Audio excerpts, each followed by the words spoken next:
irree fi gaachanni uummata Oromoo waboon gabrummaa hundeen uummata Oromoo irraa buqqisuuf tarkaanfii laalessaa waraana faashistii Abiy Ahimad irratti fudhatu jabeessee jira. Haaluma kanaan gootichi waraana bilisummaa Oromoo waboon zoonii kibbaa konyaa Gujii lixaa aanaa Galaanaa ganda hiituu keessatti kaleessa galgala waxabajji 12 2023 toora saayitii tokko irratti ergamtoota impaayera Itoophiyaa tiksuuf bobba'an irratti tarkaanfii fudhateen loltoota 7 battalatti yommuu ajjeesu duurraa madeessuun ari'ee magaalaa keessaa baaseera. Gama meeshaatiin AKM 3 fi pistoo tokko irraa hiikuun dantaa qabsoo bilisummaa Oromoof galii godhee jira.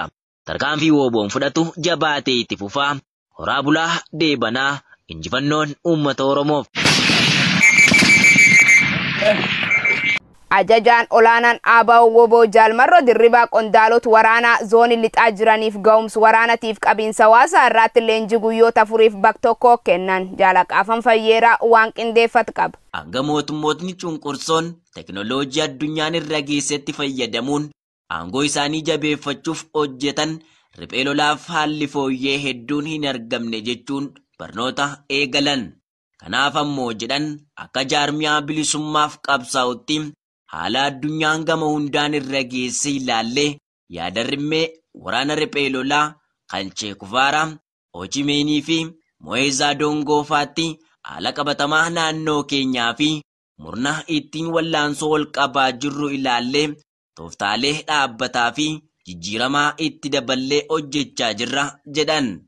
Ulaagaa waraanummaa naamusa haala yeroo addunyaa impaayera Itoophiyaa shira gaafatamummaa uummata Oromoo bilisummaa biyya ijaarsa waraanaa dudduubee qabsoo bilisummaa Oromoo fi kanneen kana fakkaatan irratti yeroo fudhachuun ibsa erga laachaa hirmaattota hirmaachisanii hubannoo dhaloota dhaalchisan akka argamu ta'ee jira.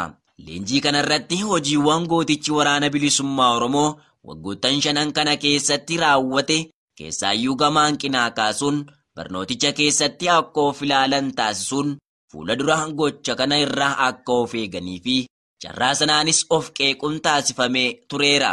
Qabiinsi hawaasaa irratti rakkoon jiraachuu kaasanii uummata keenyaaf bakka to'annee cufatti koree bulchiinsa bilisummaa yeroo ijaaruun ofiin bulchuu fi seera dhugaan akka jiraatu gochuu qabna jedhan.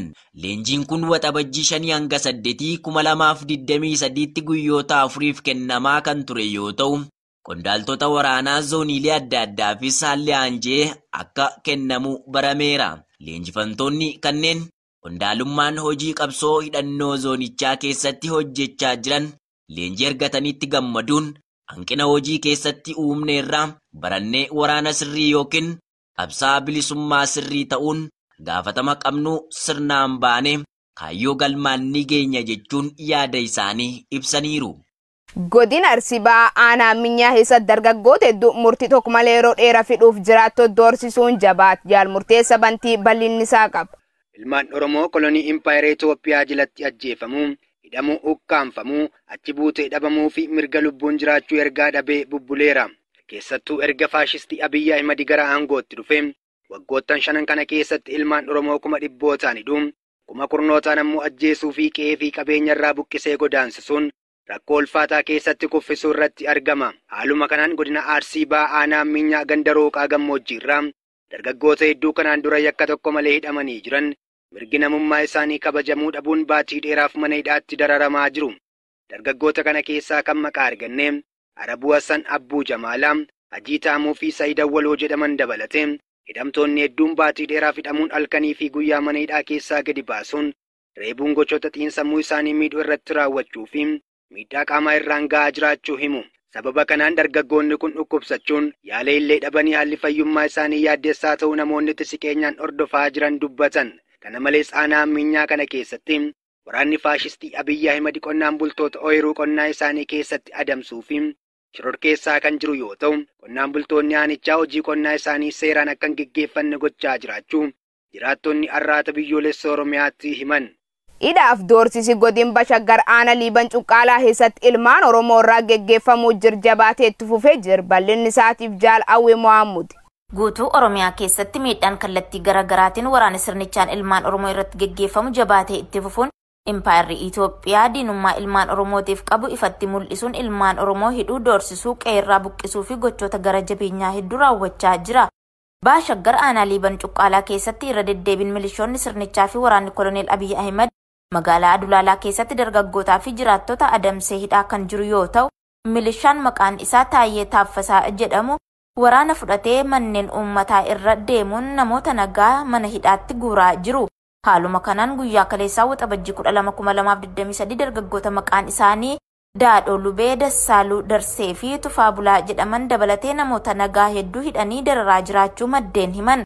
Kanaan duras dargaggoota maqaan isaanii Tashoomaa Bossee, Abarraa Bojoraa, Bashkadaa Roorrisaa fi Raggaasaa jedhaman mana hidhaa waajjira poolisii aanaa Liiban Cuqqaalaa keessatti dararaa turan gara mooraa waraana Aseer geessuun reebicha hamaa irratti geggeessuun reebicha irratti raawwatame. Kanaanis hedduu miidhamuun of dadhabanii jiraachuu maddeen himuun maatii fi firoonni isaanii akka arganii hin dubbisne irraa dhorkamuunis dargaggoonni kun dhibeef saaxilamuun nyaataa fi yaala illee dhabanii haala ulfaataa keessa jiraachuu maddeen dabaluun dubbatan. Lixa Shaggar Liiban Jaawwii keessatti dargaggootaaf sabboontota ilmaan Oromoo manidhaa guuruun dararuu jiraachuun beekam. Jaalimoona Faayisaa waan itti darqaba. Sirni nama nyaatan dhala namaaf naasuu hin qabne waraana isaa Oromiyaa bakkoota garaa garaa keessa bobbaasuun gochaalee gara jabeenyaa dhala namaaf hin malle ilmaan Oromoo irratti raawwachuu ittuma fufuun Lixa Shaggar aanaa Liiban Jaawwii keessatti dargaggoota fi maanguddoota osoo hin jedhin ilaalchan shakkuun mana hidhaatti guuruun dararaa maarraan gahaa jira. Godina Lixa Shaggar aanaa Liiban Jaawwii ganda Agal Gobboo Basallee keessatti ilmaan Oromoo adamsanii hidhuu fi erga hidhanii boodas mana hidhaatii baasuun reebicha ulfaataa irratti raawwachaa jiraachuu maddeen gabaasaniiru. Akka maddeen jedhanitti gandi kun naannawaa bosona Jibaatitti dhiyoo waan ta'eef shakkii woboo waliin hariiroo qabdu jedhuun nama maqaan isaa Guutamaa Saffisaa jedhamu dabalatee dargaggoota 6 torbee tokko dura qabanii hidhuun dararaa jiru. Kana malees obbo Abdiisaa Diroo jedhamu waxabajjii 10/2023 mana jireenya isaatii qabuun mooraa waraana Daarimuu jedhamutti geessanii halkaniif guyyaa reebuun gidirsuun haalli fayyummaa isaa yaaddeessaa ta'uu himame. Godina Horroo Guduruu Wallaggaa aanaa Muruu keessatti finxaaleeyyiin Amaaraa Faannoo jedhaman daa'ima ganna tokko haadha isaa waliin ajjeesan. Jaalbilisee sabaa guutuu gabaasa kana akka taanutti siniif dhiyeessiti. Hidhattootni Amaaraa Faannoon harkisaa fi deeggarsa Koloneel Abiyyi Ahmadiin daangaa Oromiyaa cabsanii seenuun qe'ee uummata Oromoo keessatti gocha gara jabinaa fi ajjeechaa suukanneessaa isaan raawwatan godaannisa seenaa hin dagatamnedha. Haaluma kanaan humnootni badii Amaaraa kun gocha isaanii dabaa ilmaan Oromoo irratti raawwatan itti fufuun godina Horroo Guduruu Wallaggaa aanaa Amuruu bakka Sidaan jedhamutti dheengaddaa halkan waxabajjii 11/2023 daa'ima ganna 15 maqaan isaa Dhiinsaa Baraasaa jedhamu haadha isaa waliin bakka tokkotti gocha suukanneessaan ajjeesan. Humnoota finxaaleeyyii Amaaraa Faannoon kun waraana faashistii Abiyyi Ahmedii waliin waltumsuun kutaalee Oromiyaa garaa garaa keessatti bobba'uun Oromoo fi Oromummaa hundee balleessuuf ajjeechaa saamicha manneen diiguu fi manca'insa qabeenyaa raawwachuun gaaga'ama hedduu gaggeessaa jira. Keessattuu aanota godina Horroo Guduruu Wallaggaa fi Baha Wallaggaa keessatti irra deddeebina leellaa raawwataniin miidhaa lubbuu qabeenyaa fi sarbiinsa mirga namoomaa akkasumas yakkoota waraanaa seera idil-addunyaa cabsan raawwataniiru. Godina Kaaba Shaggar aanaa Yaayyaa Gullallee keessatti waraanni murna PP namoota nagaa jumulaan hidhuun dhaga'ame. Jaalaa Caaluu Roobaa waan qindeeffate qaba.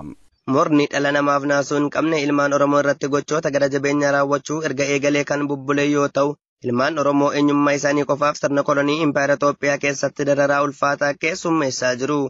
Sabni akka gaanfa Afrikaatti guddaan aadaa, afaanii fi seenaa bal'aa qabu uummanni Oromoo dachee abbaa isaatii Oromiyaa irratti kabaja dhabuun mirga lubbuun jiraachuu fi nagaan ba'ee galuu dhabuun jireenya birra'anii fi jiraachuuf yaaddoo namatti ta'an keessa jira.